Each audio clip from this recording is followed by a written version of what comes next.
പഞ്ചായത്ത് ഇലക്ഷനുകളിൽ സാധാരണ വരുന്നൊരു സംശയമാണ് റെഫ്യൂസൽ വോട്ടും അണ്ടർ വോട്ട്സും.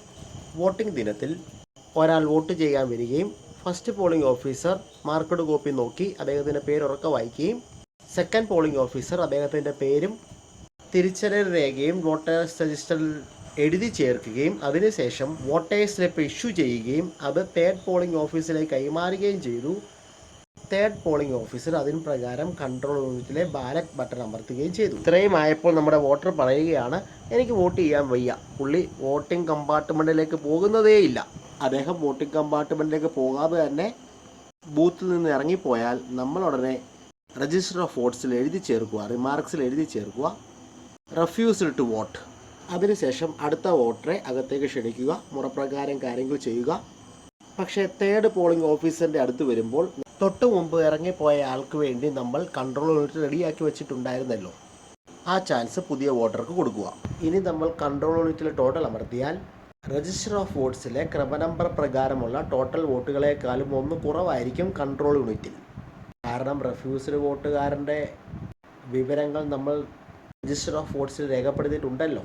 പോളിംഗിന് ശേഷം നമ്മൾ അക്കൗണ്ട് ഓഫ് വോട്ട്സ് എഴുതുമ്പോൾ ഈ ടോട്ടൽ വോട്ട്സിൻ്റെ എണ്ണം അവിടെ രേഖപ്പെടുത്തണം. പ്രിസൈഡിംഗ് ഓഫീസേഴ്സ് ഡയറിയിലും ആവശ്യമായ സ്ഥലത്ത് ഇവ രേഖപ്പെടുത്തുക. ഇനി അണ്ടർ വോട്ട്സ്. നേരത്തെ പറഞ്ഞ വോട്ടർ കമ്പാർട്ട്മെൻറ്റിലേക്ക് പോലും കയറിയില്ലല്ലോ. ഇനി വരുന്ന വോട്ടർ കമ്പാർട്ട്മെൻറ്റിലേക്ക് കയറി. പക്ഷേ അവിടെ ഇരിക്കുന്ന 3 മെഷീനിൽ ഏതെങ്കിലും ഒരു മെഷീനിലെ പുള്ളി വോട്ട് ചെയ്തുള്ളൂ. അദ്ദേഹത്തിന് ഗ്രാമപഞ്ചായത്തിൽ മാത്രം വോട്ട് ചെയ്യാനേ താല്പര്യമുള്ളൂ. മറ്റ് 2 എണ്ണത്തിലും ജില്ലാ പഞ്ചായത്തിലും ബ്ലോക്ക് പഞ്ചായത്തിലും വോട്ട് ചെയ്യാൻ താല്പര്യമില്ല. അദ്ദേഹം ഇതിൽ 2 വോട്ട് ചെയ്യാതെ ഇറങ്ങിപ്പോകുന്നു. പ്രിസൈഡിംഗ് ഓഫീസർ ശ്രദ്ധിക്കുക, വോട്ട് ചെയ്യാൻ ആവശ്യപ്പെടുക. ഇദ്ദേഹം വിസമ്മതിക്കുകയാണെങ്കിൽ എൻഡ് ബട്ടൺ അമർത്താൻ ആവശ്യപ്പെടുക. അതും വിസമ്മതിക്കുകയാണെങ്കിൽ പ്രിസൈഡിംഗ് ഓഫീസർ നേരിട്ട് ചെന്ന് എൻഡ് ബട്ടൺ അമർത്തുക. ഇപ്പോൾ ബ്ലോക്ക് പഞ്ചായത്തിലും ജില്ലാ പഞ്ചായത്തിലും ഓരോ അണ്ടർ വോട്ടായി.